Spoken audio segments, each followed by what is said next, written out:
What's up, YouTube? Capital G here. Welcome to another episode of The Excellent Adventures. These are the excellent adventures of the Doraemon deck. And if you didn't watch the other duel, it might be kind of difficult to explain what the Doraemon deck is. So it's basically two parts to the deck. The first part is just crazy amount of boss monsters. In fact, let me just go ahead and scroll through the deck really quickly so you can kind of see what it is. And there's just so that, like, basically you run a boss monster for like every type in the game, like every popular competitive type, so that you can just kind of summon a ton of like powerful boss monsters. And then the second part of the deck is kind of like the level 2 engine, and that's things like Quillbolt Hedgehog and Red Resignator and what's the last one I'm thinking of? Plague Spreader Zombie. You guys know all the shenanigans that you can do with Plague Spreader and Quillbolt. So let me go ahead and roll it. And the goal of this deck is generally to just try and get the Mannequin Cat, and then you can kind of start letting your shenanigans play out there. You can revive stuff from your opponent's graveyard, like their hand traps. You can run them over, and you can start summoning really big boss monsters from your deck. So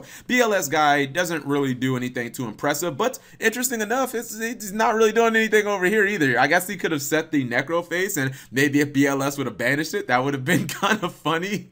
But yeah, he's not doing anything, and I thought he was going to get OTK'd there. He gets lucky, but he is set up really nicely to drop the Winged Dragon of Ra, which apparently he's not going to do. He's going to go back-to-back hand destruction. He's going to go Red Resignator. He's going to go into Crystron Needle Fiber. He's going to summon the copy of Plague Spreader Zombie out. And now he can start doing those crazy things with the Quillbolt Hedgehog. Actually, no. He's just going to attack with Mannequin Cat. He's going to bring back Gaia. He's going to activate the effect. He's going to go into Karaz. See, there you go. Random Karaz for the win. He ends up synchro summoning after popping with Karaz. Now he's going to go into, I think that's Old Entity Haster, or is it not? Yeah, okay, I was trying to see if it was named something else. He goes into Crystron Needle Fiber. He's going to bring out Coral Dragon, and your boy Karaz is coming back. This time he's going to blow up his own cards to draw 2 more cards. Still has not used that Winged Dragon of Ra. That's really interesting. I thought he was going to go for that turn 1. BLS is fighting back, and he's going to attack with Decode Talker. Decode Talker is not powerful enough to kill the copy of Karaz, let alone the Omega that he has that is just brought back. So I don't know exactly what his plans are on killing that. So he's going to summon an Artifact Scythe. If my opponent reasonings to an Artifact Scythe, like I would be like, what the fuck are you even playing? He's going to activate Mannequin Cat. Now he's going to bring out Red Eyes, and then that brings out Felgrand. And I think this duel is probably over because I feel like he's probably going to get OTK'd right here. And he essentially does get OTK. I think he went from 8,000 to 0 life points in that turn. Next up is against Blue Eyes. This one is really interesting. The amount of just like pure shenanigans shit is just going to be crazy in this duel. So this is going to be a lot of big ass dragons. If you like that, you're probably going to enjoy that. So he has the opening of double Blue Eyes, basically turn 1. He max sees off the copy of Hand Destruction. I don't know about that. That seems really terrible in my opinion, because he's basically able to just get the Gradle. He rams into the Blue Eyes. Nice. I mean, you don't really see many people play Gradles in this day. And actually, no, he didn't ram into the Blue Eyes. He rammed and he took what's it called, alternative, and then he popped with alternative. But his alternative is going to get popped. He's going to take 3,000. Is he going to rank 8? No, he does not rank 8. I think I might have went for Felgrand just to have like some type of stun. If not Felgrand, maybe a copy of, I would have maybe considered going into like number 38. So he activates Infernal Reckless Summon, and this is where the craziness starts because his opponent is able to get 3 Blue Eyes. He's going to pop 1 Blue Eyes with Coral Dragon. Then he goes into Mannequin Cat. He does not activate the effect, but don't worry, Mannequin Cat will be coming back as he activates Quillbolt, I believe twice right there. He brings back the Maxi, and that's one of the crazy things you can do with this deck is if your opponent uses a hand trap, you can actually bring it back and you can punish them for that. So he's going to attack into Blue Eyes. He's going to run over the Max C. He's going to activate Felgrand's effect. Felgrand's going to bring back an alternative dragon, which is actually going to pop in main phase 2. And now look at his position. His opponent went from 5 monsters down to like, what, 2 monsters pretty quickly while he had 6. But alternative dragon is kind of getting it in, but it doesn't matter. He's going to bring back Felgrand. Felgrand's going to banish. I really think Felgrand is such an amazing card. It's really a shame that it never took off. And check this out. He went for Lifestream Dragon. You never see that play. I still think Lifestream Dragon is awesome. him. I don't know why no one who plays Crystal Needle Fiber ever plays Life Stream Dragon, but this guy decided he's actually going to do it. He actually contact fuses into net this, but then he's going to bring back the Max C, and his opponent just scoops it up. 2 times bringing back Max C. You don't usually see that. Just think if you usually don't ever see Max C summoned, and you got to see it summoned twice, but it wasn't of his opponent had no choice. He was forced to summon Max C in attack mode. So Max C, turns out it's actually terrible, guys. Not even the most powerful hand trap. Lose your duels. Anyways, let's see. So this is Ancient Gears. I think he misplayed here. I don't know if I like that play. Usually with Ancient, actually no, it's fine. It's fine. He just went Wyvern Search. I'm not sure if he's playing Ancient Gear Fusion. I usually like to get Fusion like really early in the duel, so I can try to set up for Chaos Giant. I guess that wasn't a misplay. He is going to gain 3,000 light points from his copy of Red Resonator, which makes it incredibly difficult for him to OTK. He's going to get a Wyvern Search as he has 3 on the field, and since he added Gearbox, he gets another search as well. He's going to go Mannequin Cat. Now he gets to bring out a machine. He's going to go into Haster, and he's going to actually start attacking these monsters. His field isn't really all that powerful. It had 4 monsters on it, but none of them really had like high attack values. I think he's going to go after his Reactor Dragon now, and he's going to go into Omega, which I don't think Omega actually really does all that much here because he has like so many cards in his hand. He has a 3,000 attacker as well. He's going to go Catapult. He's going to pop Catapult.